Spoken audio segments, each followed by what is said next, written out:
নমস্কার, আমি চিত্রা। প্রকৃতির অপরূপ দৃশ্য নিয়ে একটি আপনাদের সামনে কবিতা পাঠ করছি।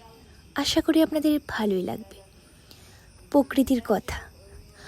প্রকৃতি আমায় বলল সেদিন নয়ন ভরা জলে, আমার সাথে করছো খেলা, মৌন থাকি বলে।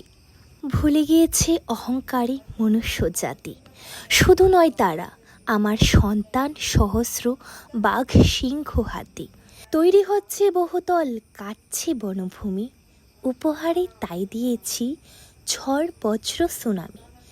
ভুলে গিয়েছি সৃষ্টির নিয়ম, ধ্বংসে উন্মুক্তরা, সব কিছু ধ্বংস হয়ে আমি হচ্ছি সারা। বিজ্ঞানকে ওরা করেনি সঠিক ব্যবহার, তবে প্রকৃতি ওদের করাবেই নত শিকার। পশু পাখিদের বন্দি রেখেছে মনোরঞ্জন হেতু, তারাই আজ গৃহবন্দী হয়ে করোনা ভীতু।